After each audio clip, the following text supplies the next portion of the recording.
Thank you very much. We've had some very really good talks today on Gaza with both the Middle East representatives and kings and all of the top leaders in the Middle East. And we had also a very good conversation with Bibi Netanyahu, trying to get the hostages back, and we're trying to get the end of the Gaza situation. It's really bad, very bad. And we think it could happen. Maybe it could happen pretty soon. We want the hostages back. We want the bodies back. And we want to have peace in that region. So we had some very good talks. As you know, I had President Erdogan here, Turkey, and we had a great meeting today. I think we had a meeting that was very conclusive in so many different things that we wanted, things that he wanted, and that was good. We'll be announcing that sometime later. And he'll be making an announcement too. But we had a great meeting with Turkey and their very respected president, and spent time. We had lunch and we had a lot of good discussions. So those two things, and we have some executive orders today to sign that are very important for the country. And we'll start off with one that's a proclamation. And yes, sir. Want to do that, Will? Yes, sir. So today is Gold Star Mothers and Families Day. This is an annual proclamation. This is to commemorate the fallen, those who have died for all of our freedoms and for our country, and for their families who have suffered such grievous losses. But this is a proclamation commemorating Gold Star Mothers and Gold Star families. Yeah, and they're great people, incredible people. What they've had to go through. Very few people could have gone through this kind of thing. Gold Star. Okay, thank you very much. He'll put it over here, Steve. Next, sir, we have an executive order on TikTok. From the first days of your administration, you've charged a team from your administration, led by Vice President Vance, with ensuring that we can preserve TikTok as a platform for the 170 million Americans who use it, right, while ensuring that their data is properly protected as required by law. With this executive order, you will be effectively bringing into effect the agreement that will save TikTok and ensure that it can operate safely and securely. So this is interesting because I had a very good talk with President Xi, a lot of respect for him. Hopefully he has a lot of respect for me too. And we talked about TikTok and other things, but we talked about TikTok, and he gave us the go-ahead. You know, it's run by American investors and American companies, great ones, great investors, the biggest. You don't get bigger, I don't imagine. And maybe I'll have JD. JD was very much involved and in charge of it. And maybe I'll have you say a few words about the deal. He would report back, and the points of the deal, I think, are great for our country. So, JD, do you want to give it a little talk, please? Yes, sir. Yeah. So thank you, sir, for your leadership and for your help. We really couldn't have done this without the president actually ushering this deal over the finish line. There was some resistance on the Chinese side, but the fundamental thing that we wanted to accomplish is that we wanted to keep TikTok operating, but we also wanted to make sure that we protected Americans' data privacy as required by law, both because it's the right thing to do, but also because it's a legal requirement of the law that was passed last year by Congress. So we think that we were able to do that. Of course, we're going to keep on working at it, but this deal really does mean that Americans can use TikTok, but actually use it with more confidence than they had in the past, because their data is going to be secure and it's not going to be used as a propaganda weapon against our fellow citizens. We're very excited about it. We appreciate the cooperation of everybody involved, and it's a big day. And I think I can say that especially the young people, they really wanted this to happen. They did not want to have TikTok close. And I got, a little used to TikTok. I used it myself during the campaign, and it was very successful because you know how I did with the young voter. And Charlie helped me a lot too. And he said to me, you should go on TikTok. And it actually had, because we got record votes with the young voter, as you know, for the election. So I was a little bit prejudiced in that way toward TikTok. It was very good and very meaningful. But we have American investors taking it over, running it, highly sophisticated, including Larry Ellison. And Oracle, I guess, is going to play a very big role in terms of security, safety, and everything else. So we have very good controls. And literally, I would get a call from friends of mine who were fathers of young people saying, could you do me a favor? Could you get it approved, please? My son is driving me crazy. So we're getting it done, and they have a big audience, and We have great American investors, and here's your final copy. TikTok. You know, maybe if you want, we could take a couple of questions on TikTok, and then we're going to get onto something completely different. Okay? Yeah. Mr. President, Jeff? Mr. Vice President, you mentioned that China was resistant. Can you describe where China is now? Are they fully on board with this? They're or on is board. there anything more? I spoke with President Xi. We had a good talk. I told him what we were doing, and he said, go ahead with it. On the algorithm, it's still being leased coming from China. Are you satisfied that there's no security concerns for the Yeah, U.S. I that am. it would I really push, am. it would push disruptive The biggest content? reason is that it's owned by Americans. It's and very sophisticated Americans and people that love the country and very smart Americans too. So they don't want anything like that to happen. Yes, please. Thank you. Is there any operational relationship with Chinese entities or staff to execute the deal With who? with the Chinese? I don't think so. Not that I know. No, we're going to be. This is going to be American operated all the way, and great respect for President Xi, and I very much appreciate that he approved the deal because to get it done properly, we really needed the support of China and the approval of China. Yes, ma'am. Mr. President, now that Americans will have operational control, do you want to see the algorithm suggest more MAGA-related content prioritized? I always like MAGA related. If I could, I'd make it 100% MAGA related. It's actually a good question, but I would, yeah, if I could make it 100% MAGA, I would, but it's not going to work out that way, unfortunately. No, everyone's going to be treated fairly. Every group, every philosophy, every policy will be treated very fairly. Thank you. Mr. President, do you know the valuation? Do you know the American company is going to be valued in billions? Well, they valued it very highly. They're paying a big number. Do you want to talk, Scott? Do you want to say something about value? Well, I'll let the Vice Okay. President, and then JD? I can follow And up. you'll say something. Sure. Well, first of all, I would say all credit goes to the Secretary of the Treasury. Couldn't have got it done without Scott. Also couldn't have got it done without Sean Cooksey on my team, so thanks to them. The company will be valued around $14 billion. We actually think this is a good deal for investors, but ultimately the investors are going to make the determination about what they want to invest in and what they think is a proper value. The most important thing is that it does protect Americans' data security. It ensures TikTok is still accessible. And on this question of the algorithm, which we've heard this a lot, what this deal ensures is that the American entity and the American investors will actually control the algorithm. We don't want this used as a propaganda tool by any foreign government. We want to make sure that our people and our investors actually make these decisions based on what's good for their business as opposed to what's good for another government's propaganda arm. So that's what we've done with this deal. I think it's very good for the American people. And as the President said, young people love this. We actually want everybody to access this, whether they're MAGA or not. We just want it to be fair. We want it to be fair to everybody, and we think that's what's going to happen with this new arrangement. Well, the U.S. government. And just to follow up on the Vice President, there were two pieces to the transaction. The Vice President's office has worked since the spring for the commercial transaction between the investor groups, and then Treasury and a group including the Vice President's office were in Madrid 2 weeks ago to negotiate with the Chinese, and it was a result of President Trump's close relationship with Party Chair Xi that we were able to get this across the line. We created a framework for Party Chair Xi to agree, and then on the leaders' call, Xi and President Trump discussed the final arrangement. So it was 1-2. And that was the final piece. Will the U.S. government get any kind of annual payment as a result of this deal? Taxes. It's going to make money, and we're going to get a lot of money in taxes. And you know, China wanted to see this go. It's a great legacy for China too. And, I thought President Xi was great in terms of his approval. We probably could have done it a different way, but it wouldn't have been the same. Wouldn't have been the same security at all, but I appreciated that he approved it. So nothing aside from taxes, there's no part of the deal that is like a payment to the U.S. government? Well, we're going to be announcing different things, but the U.S. comes out great. And I think China comes out great because they're going to have a very important legacy. And they have many other deals. You know, they have deals with us, and they have deals in here in this country.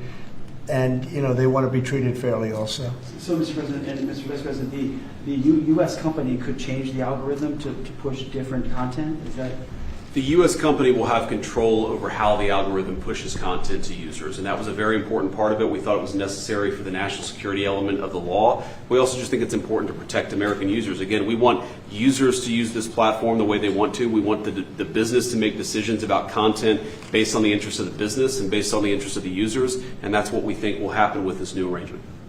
And they're paying a lot of money, and I think hopefully it's going to be a great deal. They're very sophisticated people. You'll see a list. Have you seen a list yet of the people?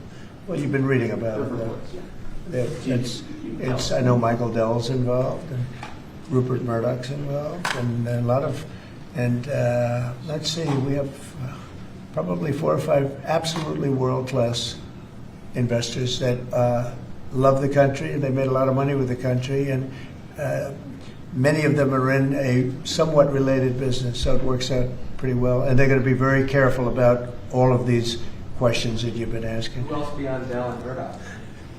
Well, it's a blue chip group of investors, and we'll be announcing more about who exactly is involved in the deal in the days to come. Oracle's playing a very big part. That's right, sir. And Oracle really understands this. And I think they're actually, and they've been involved for quite a while running it for the people, the previous people. And so it's really, I think it's going to be very well protected. Very, very prestigious deal, actually. On that point, Mr. President, as the President said, Oracle has actually had a role in housing the data for a long time, even when the entity was controlled by the ByteDance organization in China. So Oracle had a pretty interesting perspective on what was necessary to actually create true data privacy protections for Americans. They were a very important part of getting this thing done. Mr. President, you told us a couple of weeks ago you thought that the security concerns were overrated, but were there legitimate concerns when it comes to safety? From my standpoint, no, because the people that own it are, they're not China-centric, they're USA-centric, and they're very smart people. I guess you could say it about everything. Everything is what's secure nowadays. Things that you think are totally secure turn out to not to be. But I think in this case, it's going to be as secure as you can be because of the ownership and the people. And they have a big investment. It's to their advantage to make sure it's good and safe. Yeah. Anybody else? Do you have a question? No, behind you. Well, I just want to say, do you think this move and getting this deal done, Mr. President, do you think this honors the legacy, like Charlie Kirk mentioned, that he specifically pushed you to get involved with TikTok in your campaign and helped you win young voters? Do you think this deal honors him? Well, I think it's a good thing. It's a good sign. We're doing very well, as you know, with the trade deals. We're doing very well with China, and a lot of them. We were never treated properly. We were for 4 years, actually, but we were never treated very properly by other countries, and we're doing well. We've never done this well. We have, because of the tariffs that are coming in, the deals that are being made, $950 billion in one case. $950 billion, where previously they paid nothing. We have, as you know, in Japan it's $550 billion. South Korea is $350 billion. That's up front. And one of the things I can say, I announced it lightly before, but we're taking in tremendous amounts of money with tariffs. We've never seen anything like it. No country's ever seen anything like it. I'm going to devote a little bit of that money, a little bit of the tariff money to our farmers. Our farmers have been incredible. They're the ones that let us survive and eat and enjoy our lives, right? Eat too much, maybe in some cases, like mine. But I will tell you, we're going to take some of the tariff money, relatively small amount, but a lot for the farmers. And we're going to help the farmers out a little bit because during this transition period, a period where we're taking in incredible amounts of money, we'll have a little bit of a shortfall with the farmers until the tariffs kick in, because they haven't kicked in for the farmers yet. And I decided before, and I spoke to all of the people here, that I want to make a contribution out of the tariff money, a small percentage of it, but it's a lot for the farmers. It'll make the farmers feel very good, just help them through the transition. And ultimately, they're going to be making a fortune. They will be one of the top in the whole world in terms of percentage gotten from the tariffs we're taking in. But we have so much coming in; it's a very small thing. But I want to in fact, just get the word out to the farmer, because they'll be struggling until the transition is complete. Then after that, they're going to do, I think, better than they've ever done before. Last time I said, get yourself a larger tractor and more land. And that was when they were doing very poorly, and they ended up doing that, and they did very well. That was with the deal we made with China. Unfortunately, Biden forgot about the deal, and he never enforced.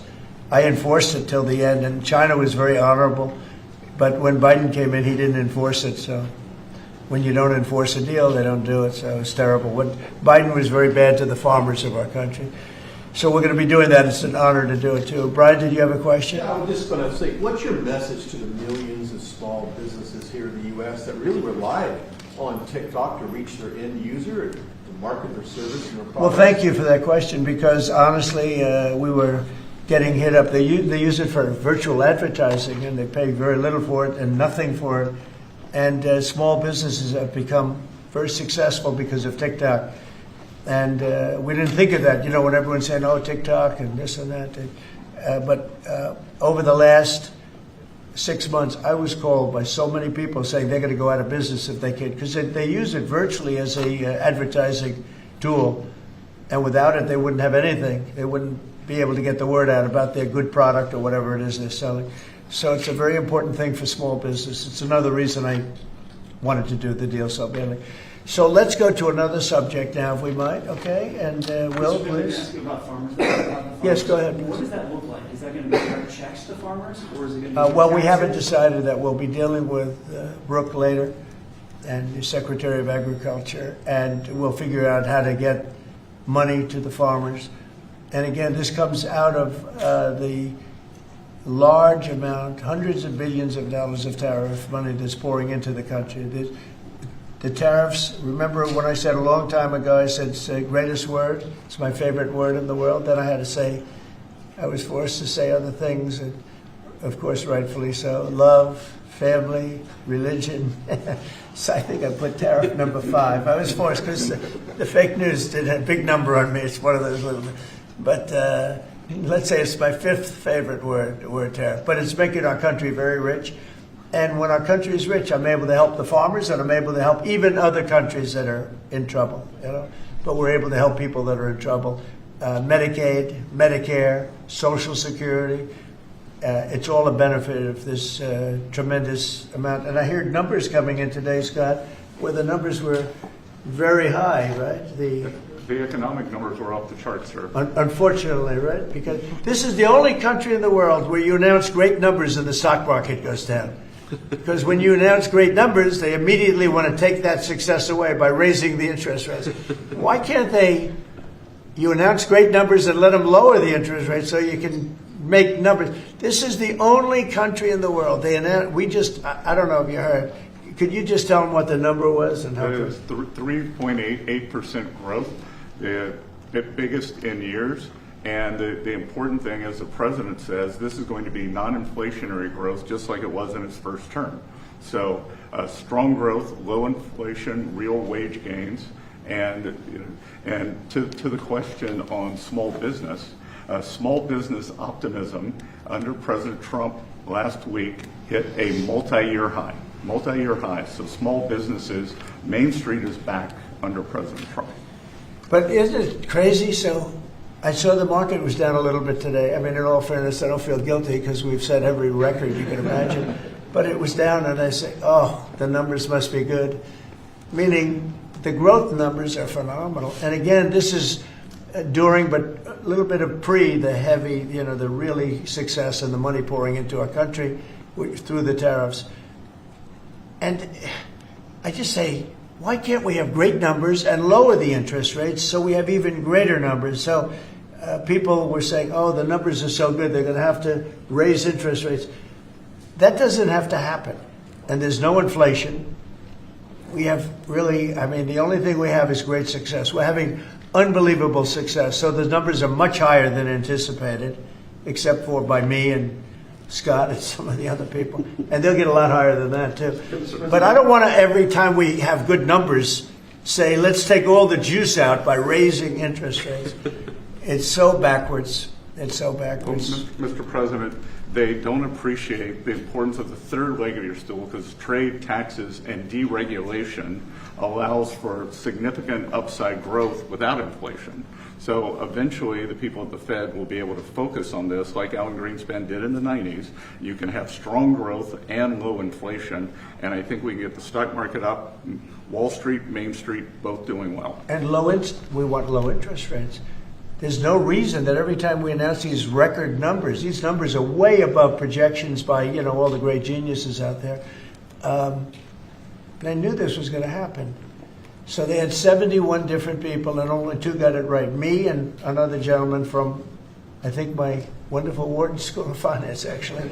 So anyway, but I really want you to look at that. Every time we have good numbers, they say this is a good time because they're guarding against inflation that may happen in 2 years from now.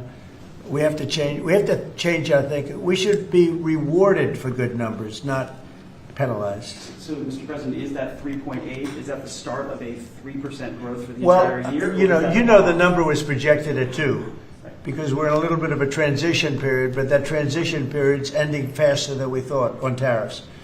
The money coming in is much greater than people thought, and there's no inflation, essentially. There's no inflation. We just went through the worst inflation in the history of our country under Sleepy Joe Biden.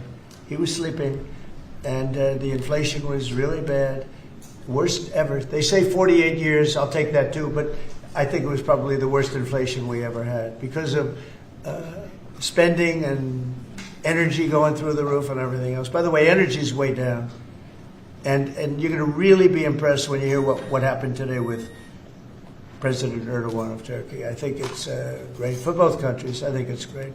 We have great relationships with a lot of countries. And you may be even more happy when you find out, because we spoke with Bibi Netanyahu today, and we spoke to all the leaders in the Middle East, who are great people, and we're getting pretty close to having a deal on Gaza, and maybe even peace, which would be the first time in about, 2,000 years, I think? In the region, I'd say the first in, Steve, what would you say, first in 2,000 years, or maybe 1,000? Huh? 2 millennium. It's a long time. Yeah, go ahead. Did Erdogan agree to stop buying Russian oil? Did he? I don't want to say that, but if I want him to, he will. Yeah. But he didn't think that. Well, I didn't say okay, you stop, but I believe, I believe he will stop it. Yeah. Did you make it? You know why? Because he can buy from a lot of other people. He can buy from a lot of other people. You know who really can't is Hungary. Hungary's got, they're landlocked, and they don't have a nice ocean where ships can sail in from all over the world. They have one pipeline coming. Because I spoke with, he's a great guy, he's a great friend of mine, but that's a harder one for them. And Slovakia too. They're sort of married to one pipeline. So I just don't want to have people go blaming them when we spoke to them at length today, and it seems like that for them it's a little. But that's Turkey has a lot of options. He's a great president, a very smart man, and he's going to take. He's going to do what's right. But we had a very good conversation having to do with the purchase of military equipment, etc. Any other questions? Would you make a deal on F-35s, Mr. President? I will be able to easily if I want to. So we may do that, yeah. But not yet. Well, it depends. He's going to do something for us, yeah. Please. The U.S. can have sanctions on Turkey. Can I ask you, we're a few days away. By the way, here we go with this guy. Go ahead, let's go. Let's hear the question. We're a few days away from the end of the fiscal year and a potential shutdown. Right. There going to be a government shutdown? Could be, yeah, because the Democrats are crazed. They don't know what they're doing. They want to have the border opened up so that criminals can pour in. We're doing unbelievable borders closed, and people are coming into our country legally. They continue to want to have men and women sports. They continue to want to have transgender for everyone. They want to raise everybody's taxes at a number that's not sustainable. It's the only time in the world I've ever seen a party that wants to raise taxes. I grew up in a family where I'd watch politics, and I always liked it from the time I was very young, but I'd always see politicians say, we will lower your taxes. These guys, they campaign on raising your taxes, but they want to raise taxes very substantially. The one thing they're concerned about, look, Republicans have total control of Washington. You guys have control of the House, the Senate, there's you. Well, when you say control, so We need 60 votes for Exactly. this, and we have 53 Right. Republicans, so And the we one need thing- 7 Democrats. And those 7 Democrats and others are asking for an extension of a tax credit on people who get the Affordable Care Act and some other government-backed health care. So are you willing to negotiate Well, on what that they're issue? really asking for is they want to pay for illegal aliens that have come into our country by the millions and get onto the rolls, and they want to pay. And our people don't want to do that. Our people are taxed enough. You know, we just approved the largest tax decrease ever in the history of our country, including the extension of the previous Trump tax cuts. The tax cuts that we just approved, they want to use those tax cuts to give the money to illegal aliens, people that came into our country illegally and that are leaving the country. So why not You know, there's been a negotiate? self-deportation because of what we've been doing that's been incredible. Okay, yeah, please. Secretary Hexer is inviting military leaders from all around the country on Tuesday. Will you also be there? From all around the country to what? To Virginia. He's inviting the generals and admirals to Virginia for a big meeting. They're not sure why. Well, I know. I love it. I mean, I think it's great. Let them be friendly. Let them be friendly with the generals and admirals from all over the world. Why is there something? No, but is there something wrong with it? What is it about? Will you be there personally as well? And what is it about? Well, I'll be there if they want me, but why is that such a big deal? I mean, the fact that we're getting along with the generals and admirals from all. Remember, I'm the president of peace. It's good to get along. It's good. You act like this is a bad thing. Isn't it nice that people are coming from all over the world to be with us? It's not particularly unusual that generals who report to the Secretary of War and then to the President of the United States are coming to speak with the Secretary of War. It's actually not unusual at all, and I think it's odd that you guys have made it into such a big story. Is it a big story? I mean, I don't think it is, sir. I would think it's but isn't it a good story? I mean, you know, we're respected from all over the world as a military force. You know, I rebuilt the military during my first term, and even though we gave a chunk of it away to Afghanistan. But we're talking Afghanistan too, by the way, about Bagram and about that. But that's a very small amount compared to what we rebuilt it by. But I rebuilt the military, and we're very respected. We have the strongest military anywhere in the world without question. We have the greatest equipment in the world. We're selling the equipment to other countries. And a lot of generals want to be here, and they want to look at they're also going to be touring equipment sites. They're going to be talking about the newest weapons, et cetera, et cetera. But I think it's great when generals and top people want to come to the United States to be with our now called Secretary of War. Does everybody like the name? I do. You said something Yeah, really please. interesting this week about Ukraine, that you thought Ukraine could get back all the territory that Russia had taken. Yeah, they have a shot at it because Russia. What prompted you to change your thoughts on Well, that? because I've been watching the way what Russia's been doing. I'm very dissatisfied with what Russia's doing and what President Putin is doing. I haven't liked it at all. He's killing people for no reason whatsoever. And they are doing very poorly, considering they have put it all out on the line. Their economy is going to hell. They're bombing the hell out of everything, and they're picking up a very little territory, if any. In fact, they're losing some territory. So I think it's been very bad for the reputation of Russia. This war should have been over. If this were our war, we would have had it over in 1 week. And they're getting into 4th year, Jeff. They're getting into the 4th year now. 4 year of fighting, and you see what they've taken. Now, the last month, they've taken very little, and you've been reporting on all the bombing, all the drones all over the place, 900 drones coming into certain areas like Kiev in one night. And with all of that work, they've taken over very little. So now I'm very disappointed in President Putin. I thought I solved 7 wars. In fact, we have a great leader coming. We have the Prime Minister of Pakistan coming and the Field Marshal. Pakistan Field Marshal is a very great guy, and so is the Prime Minister, both. And they're coming, and they may be in this room right now. I don't know, because we're late. And I said maybe they'd like to join they actually may be somewhere in the beautiful Oval Office. Yeah, please, behind you. On Gaza, did you promise leaders this week that you would not allow Israel to annex the West Bank? Is that something that you I will not allow Israel to annex the West Bank. No, I will not allow it. It's not going to happen. Did you speak with Netanyahu about this? Yeah, but I'm not going to allow it. Whether I spoke to him or not, I did. But I'm not allowing Israel to annex the West Bank. There's been enough. It's time to stop now, okay? Yes, please. Jasmine Crockett recently. Jasmine Crockett.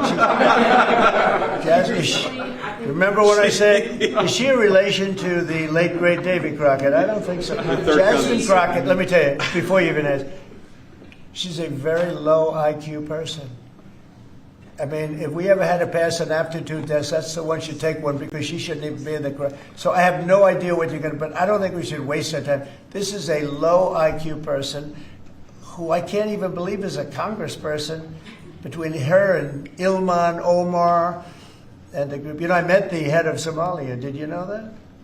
And I suggested that maybe he'd like to take her back, and he said, "I don't want her." Okay, what else? Go ahead. You want? Let's hear what Crockett said. Go ahead. She compared ICE raids to slave patrol. I want to ask you. To slave? To slave patrol. I want to ask you if you think that there should be consequences for members of Congress who make these types of comparisons or use this type of language. Well, I think she's gone over the line, and I think a lot of the people. Look, the Democrats have become radical left lunatics. They have policies that nobody's going to buy. And, I see what's going on in New York. We're going to have perhaps a communist mayor because it's split up. You know, if the people would get together and have one candidate, they'd have, I think, a pretty good chance. But it looks like maybe they're not going to do that.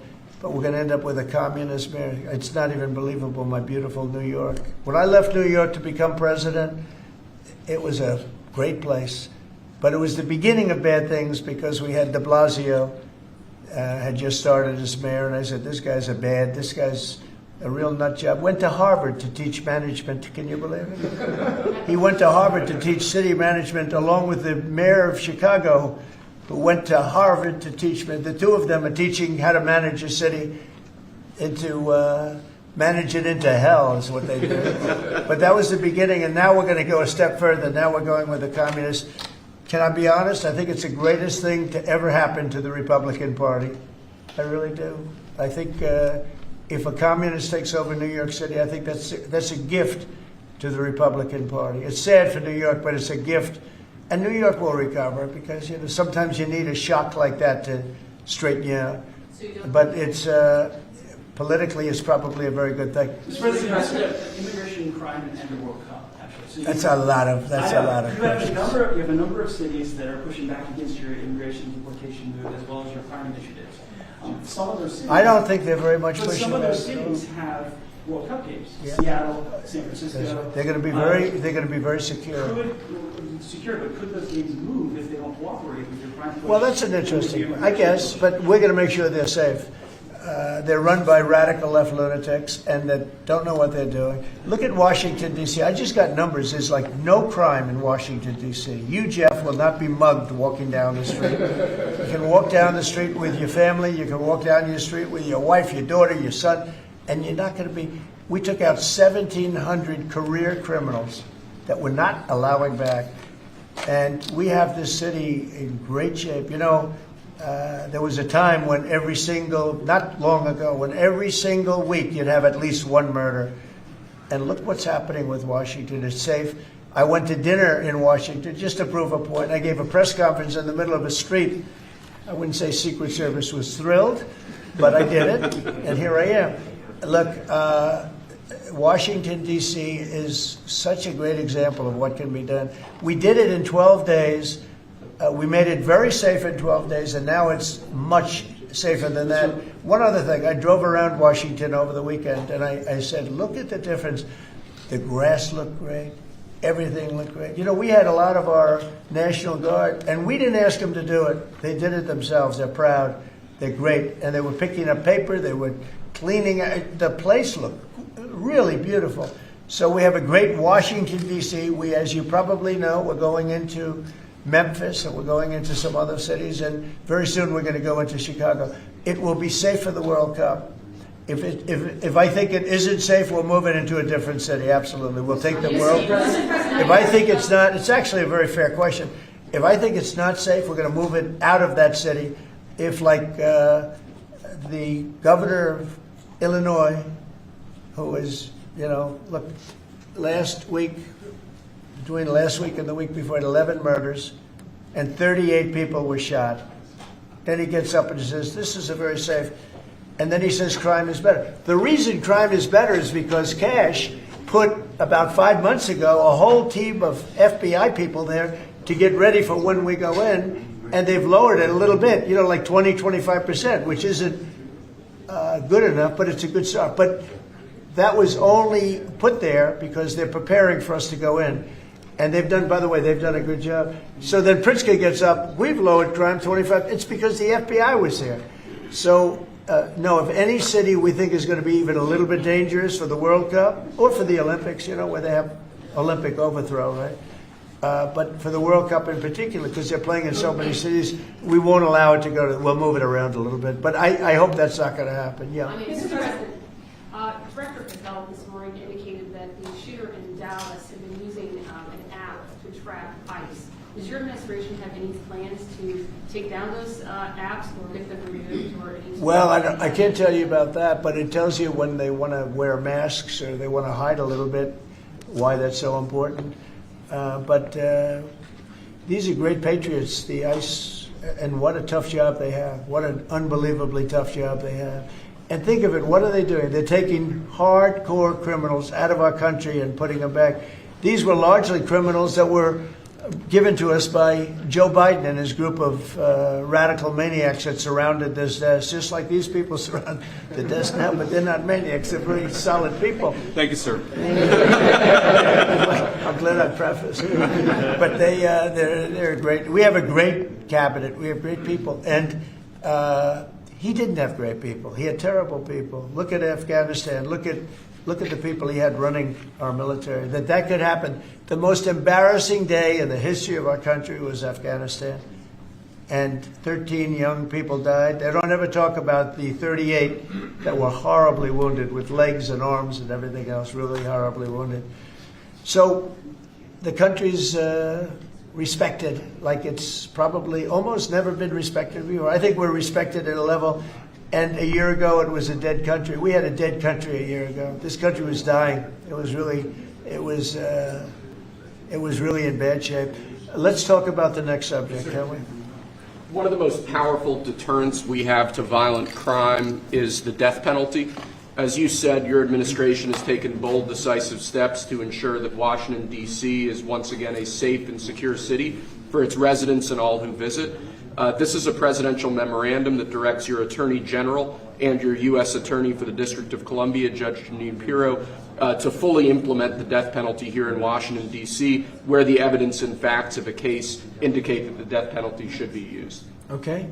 Everybody understand? Death penalty in Washington. You kill somebody, or if you kill a police officer, law enforcement officer, death penalty. And hopefully there won't be that. So again, it's way down. I mean, we have had week after week after week where we haven't had a murder. I said that the other day in front of the president of Poland.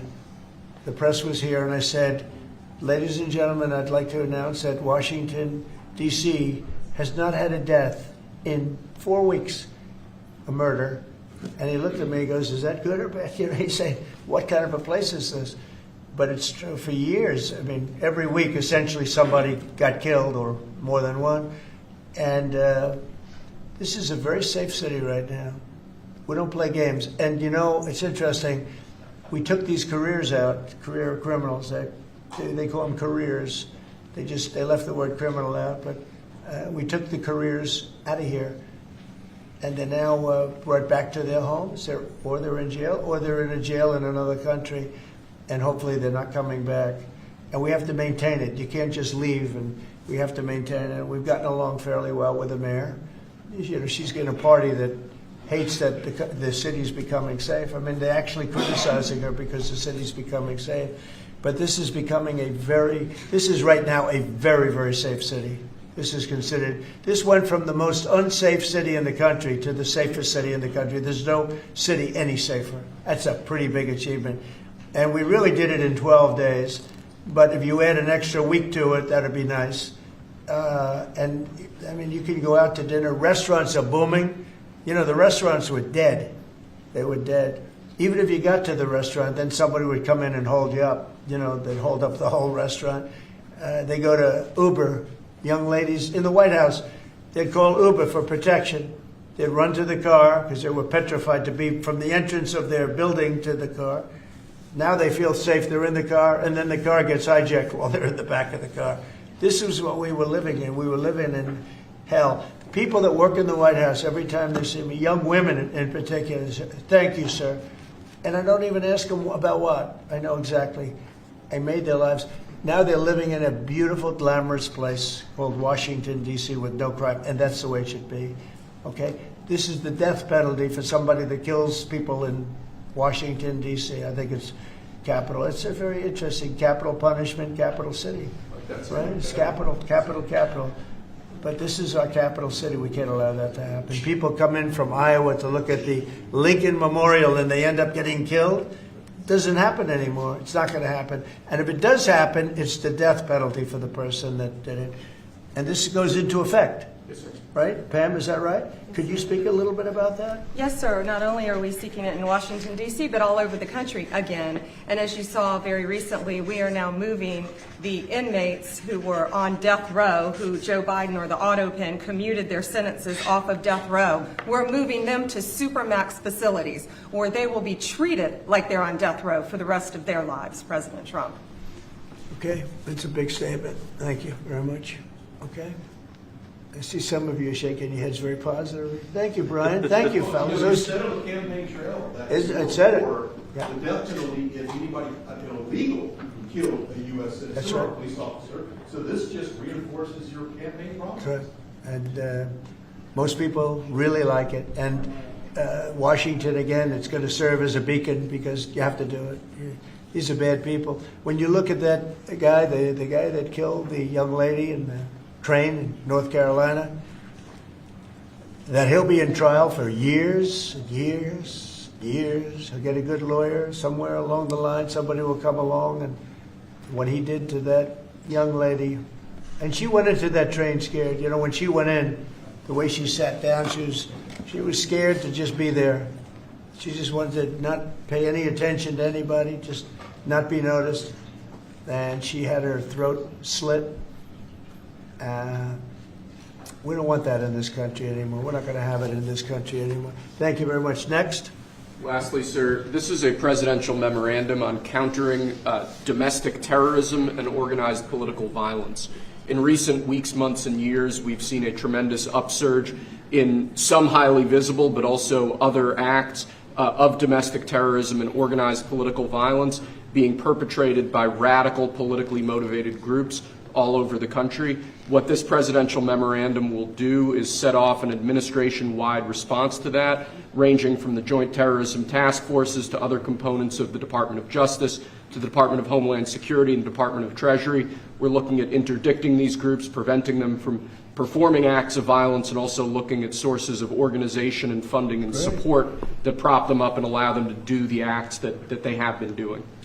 We're looking at the funders of a lot of these groups, and you know, when you see the signs, and they're all beautiful signs made professionally, these aren't your protesters that make the sign in their basement late in the evening because they really believe it. These are anarchists and agitators, professional anarchists and agitators, and they get hired by wealthy people, some of whom I know, I guess, you know, probably know them. And you wouldn't know it. You're at dinner with them, everything's nice, and then you find out that they funded millions of dollars to these lunatics.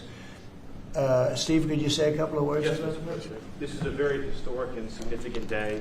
This is the first time in American history that there is an all-of-government effort to dismantle left-wing terrorism, to dismantle Antifa, to dismantle the organizations that have been carrying out these acts of political violence and terrorism. What we have seen, if you look at whether it be going back to the riots that started with Black Lives Matter and all the way through to the Antifa riots, the attacks on ICE officers, the doxing campaigns, and now the political assassinations, these are not lone, isolated events. This is part of an organized campaign of radical left terrorism. It is structured, it is sophisticated, it is well-funded, it is well-planned. There is really no parallel like this to anything else in the country right now. There is an entire system of feeder organizations that provide money, resources, weapons, and And when they're attacking ICE officers, they're attacking federal buildings, or they're isolating public officials for harassment, doxing, intimidation, and ultimately attempted assassination, it is all carefully planned, executed, and thought through. It is terrorism on our soil. Because of this executive order, Cash and Pam are going to have the tools they need, working with Scott, to take these organizations apart piece by piece. And the central hub of that effort is going to be the Joint Terrorism Task Force, or JTTF, which sits inside the Federal Bureau of Investigation. But for those at home who are worried about terrorism in this country, they need to understand, because of President Trump's strength, because of his vision, because of his leadership, we are now going to use the entire force of the federal government to uproot these organizations root and branch. And again, that's only possible because of President Trump and his leadership. Thank you. Steve Cash, please. Yes, as Steve was saying, Mr. President, thanks to your leadership, crime is going downward in a tremendous fashion, and that's what we want for every city in America. And the FBI's premier flagship enterprise, the Joint Terrorism Task Force, are honored to lead this initiative with our partners at Treasury and Homeland Security, because our citizens are being attacked by, as Stephen said, organized violence, and it's being paid for, not by them, by other people. So what we are going to do, combining forces as Scott and I have done in these last few months, is follow the money. People and organizations have collected funds and put them out into the streets of America and organized violence across our country. And thanks to your recognition of this and this executive order and the AG's leadership to lead out and prosecute these individuals, we are properly going to chase them down like the domestic terrorists that they are. And our streets and our communities are going to be safer because the JTTF and the FBI and Treasury and DHS and DOJ are going to combine forces like never before to root out this new evil that is perpetrating our criminal activities across our societies. And we are just so thankful for your leadership and recognition of it. It's not easy to do. Good job. Thank you very much. Who Pam? specifically do you want to target? What? Besides Antifa, is there a specific group or person you're targeting with this? Any organized group. Any organized group who are committing these crimes, and we're working with the Secretary of Treasury. You know what law enforcement has told us under President Trump's leadership? He's taken the handcuffs off law enforcement. They can do their jobs now, thanks to you, President Trump, and that's what's happening. And all of these agencies that Cash mentioned, we work hand in hand together. Our prosecutors were following the money with Treasury. We're working with Homeland Security. Cash's agents, all of our agents, DEA, ATF, U.S. Marshals, combined are working, and with state and local government, to take these people off the streets who are jeopardizing lives. Can I just illustrate this? So I was talking with Cash and Stephen about this a couple of days ago, sir. So I believe it was in Oregon where you had a federal building where there were men in black ski masks who were committing acts of violence, who were shutting down a government building. To the president's point, they don't come from nowhere. These are paid people. This is organized. They're committing acts of political terrorism on American soil. And it's time we had a government that looked out for the American people rather than the people who are committing violence against the American people. When you go out to Portland and you see what's happening in Portland, this is like nobody's ever seen anything like it. Every night, and this has gone on for years. They just burned the place down, and you know the shop owners, most of them have left, but the few shops that are open, they just use plywood and just like 3/4-inch plywood. They don't put storefronts because they know it's going to be burned down. These are professional agitators. Right. These are bad people, and they're paid a lot of money by rich people, some of whom we know. I'm sure I know some. I don't. If I knew, I wouldn't associate because I'll be in trouble because Pam will say, "Why are you associating with this person?" But I will tell you that these are bad people, and they're paying a lot of money, millions of dollars. But take a look at Portland sometime. These are wild. These are crazy people, and they're trying to burn down buildings, including federal buildings. And on my list of things that I want to do before we finish up with the cities, because I think we're going to whip the cities back into shape, and we have to. We cannot let our cities, and that's a small example, but it's the most violent example. It's every night, and they've done it for years. You think maybe at some point they made their point, and what are they doing? But we're going to get out there, and we're going to do a pretty big number of those people in Portland that are doing that. They're professional agitators and anarchists. They're actually anarchists, yeah. Go ahead, why don't you defend? Let's see you defend them, Jeff. No, I'm not defending anyone. I just want, so that we can just explain this in our stories. Could you name a couple? You don't explain it right, though, Jeff. Go ahead, let's go. Maybe let's give you another chance. Go ahead. Antifa, Soros, what names are we talking about? Well, Soros is a name certainly that I keep hearing. I don't know, but Soros is a name that I hear. I hear a lot of different names. I hear names of some pretty rich people. that are radical left people. Maybe I hear about a guy named Reid Hoffman. Somebody's a pretty rich guy, I guess, and I hear about him. I don't know. Maybe could be him. Could be a lot of people. We hear the same names, but they're bad, and we're going to find out. And if they are funding these things, they're going to have some problems because they're agitators and they're anarchists. These are anarchists. Really bad. Okay, yeah, please. Mr. General, can you, Mr. President, can you comment on Who are you with? Who are you with? I'm with the Center Square. Sarah Rodriguez is my name. Sarah, there's also, as you know, Antifa is not just a domestic terror, or now a domestic terror organization. It's also international. I know the Netherlands is looking at also designating them a terror organization. Right. Have you been working with your intel community and your DNI to possibly expand that to making them designated an international terror organization? Yeah, we have been. Yep. It's an international. In many cases, it is international. Mr. President, on Antifa, if someone takes to the streets of America and says they're Antifa, what happens to them? What will happen to them? Well, I'd say the maximum under the law, and we'll see. Now, if they kill somebody, we just signed a death penalty, so it depends where it is. But if they kill somebody, which they do, I mean, people are dying. You go out to Portland, people die out there. Many people have died over the years in Portland. Portland is, I don't know how anybody lives there. It's amazing. But it's anarchy out there, and that's what they want. They want anarchy, like when they attacked Seattle and took over a big percentage of the city. I was going to go out, and we were going to do a big number. They heard that, and everybody broke up all of a sudden. But, you know, you have governors that have to run that, and a lot of them don't do that. I don't like to go in. I'd rather have Pritzker's support when we go into Chicago. But if we don't have it, that's okay, too, because we're paramount, and we will do what we have to do. We're going to make Chicago safe. We're going to make we're going to make as many as we can, and usually that involves a surge.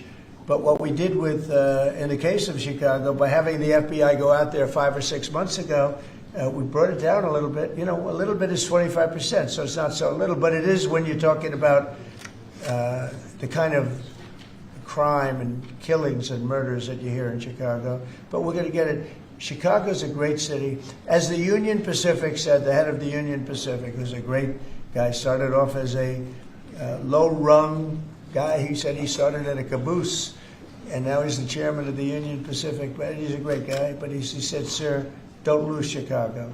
The way he said it, I said, boy, it really hit me. You know, here's a man that knows all the cities. The Union Pacific, I guess, is our largest railroad, and he knows all the cities. He's been doing it for 45 years, and he said, "Sir, don't lose Chicago." And the way he said that meant a lot to me, and we're going to go into Chicago very soon. We're going to take care of Memphis. We're going to take care of Memphis. You can't walk a block without getting shot. We're going to take care of that one, and just like we did Washington D.C., and we're going to do Chicago very soon. Yeah. Mr. President, we heard there could be an indictment on James Comey. Do you know if there is an indictment or? I don't know. I know it's going on because I read the papers just like you do, right? So I don't know. Do you have anything to say about that? We can't comment on that. Yeah. Can you comment on a New York Times? Madam Attorney General, can you comment on a New York Times report saying that Justice Department officials have asked attorneys to target a George Soros-funded group? And is this executive order that you just signed a part of that effort? I'm not going to comment on whether there is or is not a pending investigation, but everything's on the table right now. I don't think anybody has to ask, because if you look at Soros, he's at the top of every. In fact, sometimes they say, could he be involved in this many things? But he's in every story that I read. Stories that I read keep talking about Soros, and so, you know, I guess he'd be a likely candidate. Thank you very much, everybody. Thank you very much. Thank you, President. Thank you. Yeah.